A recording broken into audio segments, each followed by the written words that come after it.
Did you know that even though there are tens of thousands of words in the English language, you really only need about 3,000 of them to say anything you need to say? I'm teaching 3,000 words in 3,000 days. Stick with me and you'll get a new word every day.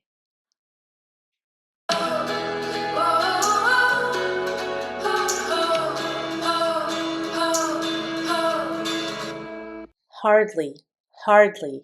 Hardly has a few meanings. It can mean severely, as in hard, and then I'm using it as an adverb. So hard can be, and I would say use the word hard, not hardly, if it means severe.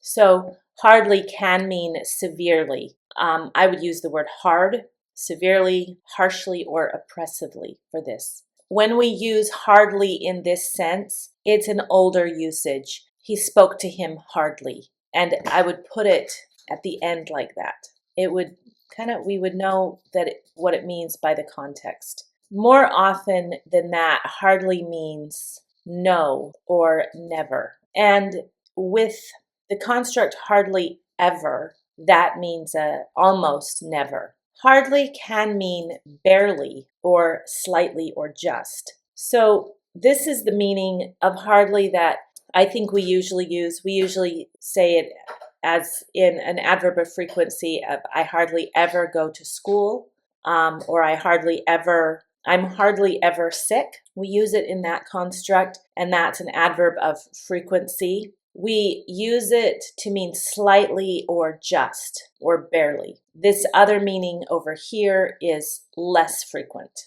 for the word hardly. Hardly can also mean painfully, sorrowfully, or sadly, and that's more of this meaning. Let's look at some examples because you're going to hear this usage more often than you'll hear this usage. I could hardly hear the announcement over the loud traffic. Here it means barely. She hardly ever misses a meeting. This means that it's a low frequency. This is the adverb of frequency. There is hardly any milk left in the fridge. This is the barely, or there is very little milk left in the fridge. So this collocation would be hardly any. Hardly had I sat down when the phone rang. Okay, this is formal inverted syntax, and it's not something that you're going to speak. Rather, you would write it. Spoken, you would put it like this. You would say, I had hardly sat down when the phone rang. And this has the same meaning as the word just. I had just sat down when the phone rang, or I had barely sat down when the phone rang. Notice that this adverb goes between the auxiliary verb and the base verb. And actually, the base verb is this whole thing, sat down, because it's a phrasal verb. It is hardly surprising that the project failed given the lack of planning.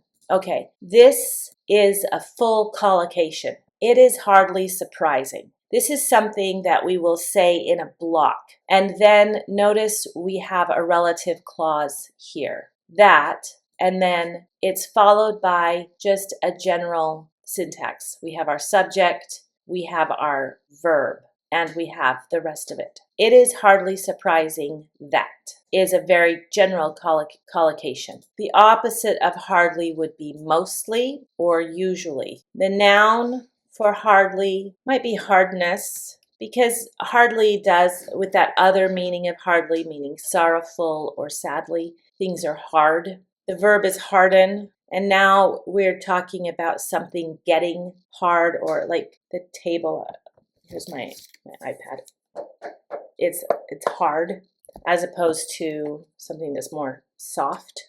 The adjective is hard and the adverb is hardly, but because the adjective or the adverb is hardly and it's so frequently used with this other meaning, the meaning of just or barely, we don't even, if we mean hard, we rarely put the ly on the end of it and just use this as an adjective.